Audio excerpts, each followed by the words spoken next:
This episode is really best friend themed. My best friend, Woodbrain Lindsay, who I hope you know and love by now, she quit her job after 14 years. So I decided to partner with my friends over at Chamberlain to hook up her already extremely made over garage to her dream workshop up with their Secure View smart garage door opener, but I will get into that a little bit later. You saw me build with her in the last episode, which again, this is really near and dear to my heart. And this episode, I'm going to show you how being in her garage inspired me to start on the exterior of the property.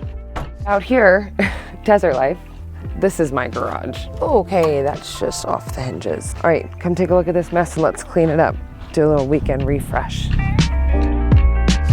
As I mentioned, this episode is best friend themed, so we will get to the carport in the next episode, and we are focusing on turning this small shed into my gardening shed over the weekend's time to really celebrate all that is Woodbrain and her love of plants, because she has rubbed off on me, and I am obsessed now with taking care of my land, learning it, and tending to it. This shed used to be just strictly for automotive and mechanic stuff, and we're going to switch it over to something that the wife of the house actually used to love, like I said, gardening, so I found that a little bit funny, it's becoming a she shed, not a he shed. It's really not in that bad a shape at all. I took the night because I got scared to think about what I wanted to do to bring life to it, and I don't really need to do much besides paint, add, and decorate or organize, if you will. So I'm just gonna go through with cleaning off the ceiling. Oh, I'm so excited. It's just so cute. I'm excited to have a little, I don't know, I don't have a garage. This is my little zone. A planting zone. I feel like cleaning up and cleaning out is fairly self-explanatory, but however, when you're getting rid of liquids that you are unfamiliar with and you want to dispose of them, make sure you look up a waste list in your area and you properly dispose of what you are getting rid of. Don't just throw it in your dumpster, people. How cute is that on the back door?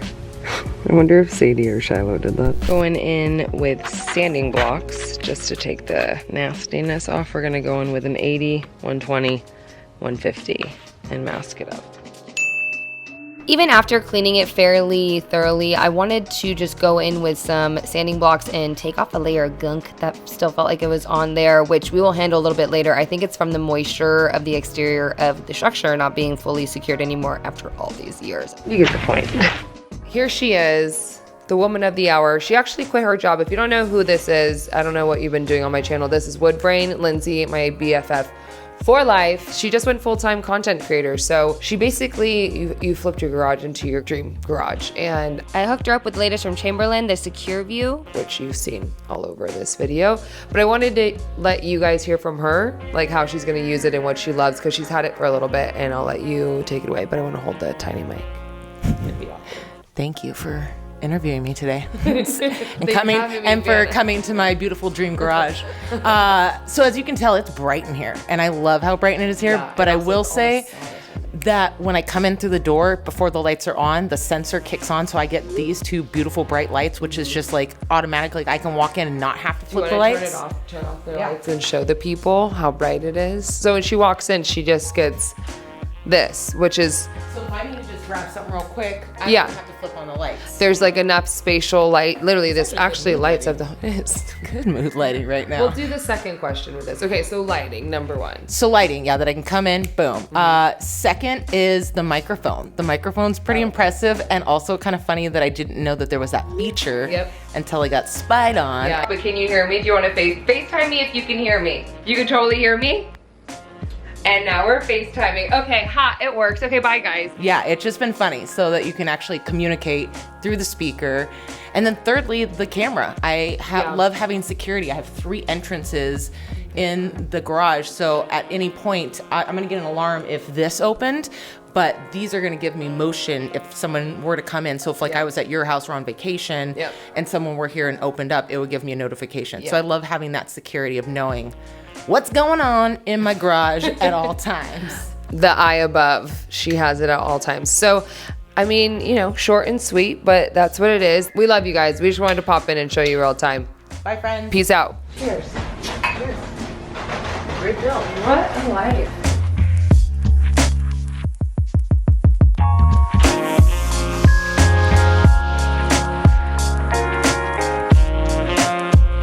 As I always say, people, the power of paint truly is impressive. And what I'm going to be doing here is pulling colors that I have on hand, plenty, because I've been doing so many paint projects, and using them within the shed. Now, I'm blending like a mix of white and some tan beiges in this positive energy green that I used in my gym makeover. And again, these are all hints of what you can expect throughout the house. Not that people are going to be like, hey, what's in this shed? Can I see it? But if people were to be in it, it still kind of feels like you're in the house. I almost want my home to feel like a movie set up until I completely can, reno and demo it to be a little bit more modern and sleek. I wasn't painting the back of the walls at first because I had this idea that I was going to go in and cut out sections of faux brick and then paint them white and then make them look weathered and make everything a lot more difficult on myself than needed for a garden shed. So that's when I like to take a step back and sleep on it, come back with a pair of fresh eyes, and tackle smaller final touches that will inspire me in a new way, hopefully, to make me work smarter, not harder. I ended up just painting the back a white and then letting the details of the space speak for itself. You always want to curl the wire the way you're tightening the nut. Fun fact. Oddly enough, Home Depot started carrying new light fixtures recently, and when I popped in and I saw this one, I couldn't resist but to pick it up and refresh the lighting fixture that was in here, and again, make it something you're not expecting. Like, it's gonna be low, but my bed can fit above it, comfortably. Just a tall man might have to duck out of the way. So much cuter than the sconce. And it will just like naturally hang level, which is nice. Okay, cool. My planting situation is where my outdoor laundry room is, which I'm very excited to make over, but I need to kind of move the mess over and do a makeover before we can get to this mess of a makeover, if you know what I mean. Sometimes I like to move into this space prematurely just to make sure I'm not having an idea in mind when I need to add more things such as organization, a workshop table, etc. Again, I want my house to teleport you every nook and cranny, so just because I'm living in it doesn't mean it can't look like a cool setup or a movie, if you will. I used to try to mix like the small tools and the big tools, but I really like separating them. That's just me though. I reused the hose hanger and the hose that was there previously because, if it's not broken, don't fix it. And then I thrifted a couple other items like the 7-Up crate that I'm turning into a DIY like wall storage just to lift some of the poisonous items off of the floor. So these are plant hangers that were from my office desk build that I've now just knotted a couple of times. I'm not going to put my gold scissors out because I feel like everybody does that. So that's cute. This guy, and this is an element from the guest room, so like kind of everything you're seeing here prepares you for what you're seeing in the house, or like if you kind of feel like you're a part of the home if you're out here. It's cool. This. Hold please. Okay, third time's a charm. I want this end to go in first. It's gonna be bent and broken, but that's okay. We're gonna fix it. I actually took this concept from my guest room using the brackets that can have the closet rod going across because I wanted to use it to have a place to store my plant hangers that hang from the ceiling but not forget about them. We will get to the exterior of the door, but something I wanted to add to the interior was pegboard, and how to do that was to take it apart and use the frame that was there previously because obviously that's what fits. If it's not broken, do not try to fix it. Oh my god, this is not okay. These sawhorses aren't secure. Oh. And what I am doing is just trimming down a piece of siding for the exterior of the door and using finishing screws to attach that. And then I am utilizing pegboard, but I am flipping it. So that's why you're not getting the white, you're getting that brown. And that's what Dennis did that I painted over in the shed. And I'm gonna be putting that on the inside for like my longer tools. I haven't been able to commit to flooring in my house yet because I just haven't gone around to making that decision. However, I decided to tile the inside of this garden shed because it quite frankly really deserved something real cute. It was also a great way to test an area for my first time tiling, so I mixed up some thin set and let that sit 5 to 10 minutes before moving forward. I went in with a 1/2-inch trowel and spread that on the floor evenly, just one tile deep because I was a little bit nervous, and then I back buttered per Lily Cement Tile's instructions before placing it onto the floor and making sure it was level with my level. To not overwhelm myself, I'm going to be splitting this up into 3 different days, and that is just laying down full pieces of tile first, so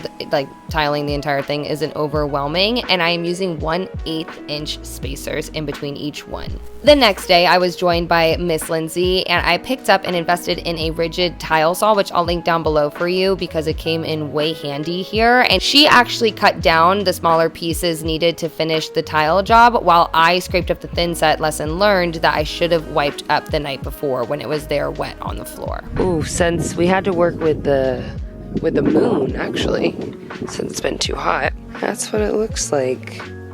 We're gonna let the remaining tiles sit one more night before I grout tomorrow morning and seal, but we are done. Now, because we have to let this set each night and cure for 24 hours, I was able to let my brain turn a little bit more to add something else to this space that I felt like it was missing, and that is one more pop of color, which is the rust color that I used in the ceiling of the guest room. For the lower half, I'm just painting that MDF that was there to bring it back to life before we move forward with grouting and sealing the tile, because if I got paint on those, I would be so upset. After the paint dried, I went in with a quart-based grout, and that is a very special kind of grout, so I will list it down below where I got it and just the recommendations in general, because again, you want to be installing the type of tile per the manufacturer's instructions. After doing my research as well, I realized it's easiest to clean as you go, so I had a wet sponge and a wet microfiber cloth to clean up the grout as I pressed it in with a rubber pad. By no means is this tile job perfect, but I'm really excited that I got to test it in a small and an unexpected area.